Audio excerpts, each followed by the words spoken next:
Estado hoy Yandir Loyodice, secretario general nacional del Partido Centro Democrático. Un gusto que nos acompañe. Gracias por estar estos minutos acá con nosotros. Esta organización política, en medio de estas elecciones primarias, ha anunciado su respaldo a César Pérez Vivas. ¿Por qué César Pérez Vivas de todos los nombres que hay hoy? Porque aquí lo hemos dicho, hay 15, 16, hay una cantidad de candidatos, hay más candidatos que partidos, más candidatos que incluso a veces parece que hay más candidatos que gente. Pero lo cierto es que hay muchísimos candidatos. ¿Por qué inclinarse por César Pérez Vivas dentro de todo lo que está ocurriendo en Venezuela? Bueno, nosotros en el Centro Democrático tomamos la decisión unánime después de consultar a toda nuestra directiva en los 20 estados, a los cuales saludo a nivel nacional a todos los directivos.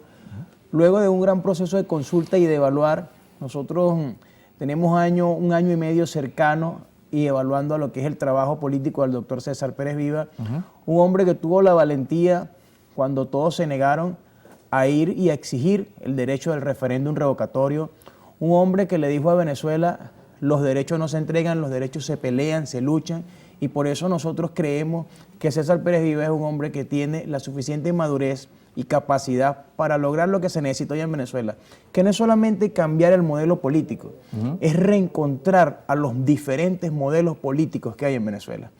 Hoy ese conflicto político que hay inclusive dentro de la oposición no permite avanzar, y no permite avanzar porque incluso hay personas que hoy que saben muy bien que tal vez no van a poder estar en el final, en esa foto de ser candidato, y hoy son candidatos a las primarias, que es simplemente ponerle al pueblo venezolano un obstáculo más.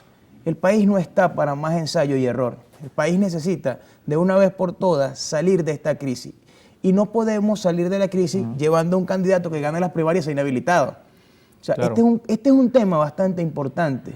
Y sé que es sensible dentro de los factores de oposición, pero es que esa es la verdad que hay que decirle a la gente. Claro, pero los que están arriba en las encuestas dirían que son ustedes los que están haciendo eso, los que no aparecen en los números, como el caso de... Fíjate que el tema de las encuestas, por ejemplo. El tema de las encuestas, nosotros es un tema que ni siquiera lo hemos evaluado, porque hoy las encuestas en Venezuela, ni siquiera nosotros somos los que lo decimos. Hay muchos periodistas importantes que han dicho que las encuestas se han convertido en empresas de publicidad.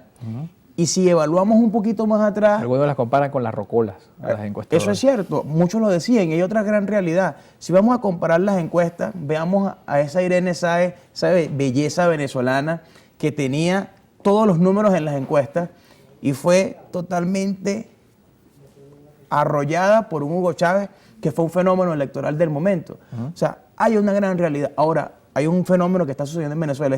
En ese momento era la antipolítica. En este momento no hay antipolítica, hay antipolitiqueros, que son cosas muy distintas, porque el venezolano hoy está muy pendiente de la política, porque todos los días, hoy el venezolano sabe que su salario no alcanza porque hay una mala política en el país, que no hay servicios públicos porque hay un mal manejo político. Hoy el venezolano está claro de eso, pero también está claro que hay una gran cúpula que se ha enriquecido, que está en el poder, dilapidando la riqueza de este país. Cuando tú escuchas cifras de ministros que se roban grandes cantidades de dólares, cosa que no lo digo yo, que lo dijo el fiscal general de la República, y empiezas a evaluar los salarios hoy del venezolano, hay una gran realidad. Se alejaron del pueblo venezolano, perdieron ese rumbo que ellos mismos hacían llamar que era el proyecto histórico. ¿Cuál proyecto histórico? El proyecto era destruir un país que avanzó en 40 años y en 23 años que lleva retrocedió.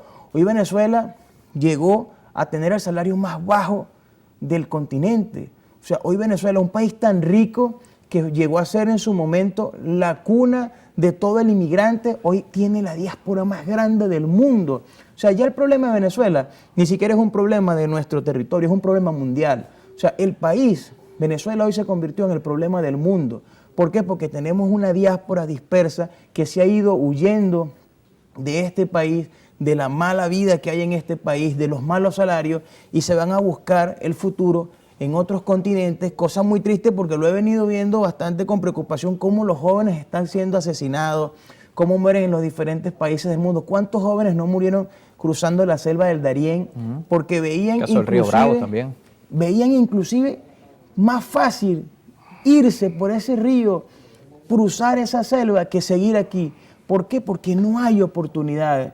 Fíjate lo que decía el profesor Chiti en cuanto a las universidades. ¿Cómo es posible que nuestras universidades se quedaron ancladas con un presupuesto que se lo comió la inflación? Si tú no tienes buenas universidades, ¿cómo creas el talento que va a reemplazar mañana los cimientos de un país? Destruir las universidades es por lo general lo que hace el comunismo, porque si tú generas personas manipulables a falta de educación, se mantienen en el poder. Entonces, todas esas cosas son las que tenemos que combatir, porque no es solamente hablar de un cambio, como se ha hecho en los últimos años. En los últimos años siempre hubo un gobierno que decía, es momento del socialismo, pero nunca le explicó al venezolano qué era el socialismo. ¿Qué entendió el venezolano? El socialismo es una cúpula roba, se hace millonaria, pero todos los demás son pobres. Utilizando la palabra pueblo. Pero hay una oposición que dice, hay que cambiar al gobierno, hay que salir de Maduro, pero no dice que viene después. Por esa razón, acompaño esto para responder lo que me preguntabas. ¿Por qué el Centro Democrático asume la candidatura de César Pérez Viva y no de algún otro? Porque César Pérez Viva sí le está diciendo al venezolano cómo va a ser ese cambio, cuáles son los pasos que hay que hacer para llevar al país a un país óptimo, a un país en progreso, y que no le está cayendo a mentir al venezolano, no le está diciendo, al yo llegar a Miraflores, tu salario va a ser de $1000. ¿Por qué no? Porque es una persona que está consciente, que está capacitado y que sabe que para poder hablar de un salario se tiene que llegar a evaluar cuánto hay en caja para ser responsable con este país. El venezolano está cansado de que le mientan. ¿Y hasta cuándo los que llegan al poder lo utilizan es para mentirle al más débil? La palabra pueblo es una palabra que yo siempre la combato en todas las entrevistas y donde voy. Porque nos hacen llamar pueblos para convertirnos en masa, y al ser masa somos manipulables. No, aquí tenemos que volver a un país de ciudadanos, donde usted como ciudadano tiene derechos, sí, pero tienes deberes. Tienes deberes que cumplir para poder exigir esos derechos. Nosotros hoy deberíamos gozar como cualquier país del mundo de un crédito que permita el desarrollo de la juventud. Hoy, yo tengo dos profesiones. Yo soy ingeniero y soy profesor en educación integral. Y cuando tú tienes dos profesiones, tienes hasta 3 profesiones, conozco muchos casos, y no pueden tener un vehículo porque su salario no les da para eso. O sea, a eso llegó el socialismo este país, un país próspero, donde todo el que venía lo veía como la oportunidad de hacer riqueza. Hoy nuestros venezolanos se están yendo porque simplemente ese país ya no existe porque se lo comió el socialismo. Nos toca despedir lamentablemente. Un par de comentarios para nuestro invitado, con eso nos vamos. Nos escribe Simón Bastidas desde San Felipe, Estado Yaracuy. Carlos, lo que dice tu invitado es totalmente cierto, es la verdad, habla claro, viva Pérez Vivas. También desde Maracaibo, Rafael Rivas nos escribe, mientras los políticos de la oposición estén buscándose los defectos y peleándose unos con otros y no se unen, no vamos a ganar ninguna elecciones. Bueno, es cierto, no es tema de discutir o pelear, es simplemente decir la verdad. Venezuela necesita, repito, encuentro, reconciliación, pero claridad para poder tomar las decisiones correctas. Yandir, muchísimas gracias por acompañarnos esta tarde. Yandir Loyo dice del Partido Centro Democrático con nosotros hoy en estudio. Nos toca despedir, como siempre, agradeciéndoles a ustedes que nos acompañen con sus mensajes y, por supuesto, con su sintonía. @en contexto piso I, @Carlos Penalosa, nuestro WhatsApp 0412-700-7606, 0412-700-7606. Nos vemos mañana nuevamente a la 1 de la tarde. Recuerden suscribirse también al canal de YouTube. Todo el contenido audiovisual está disponible también en esa vía.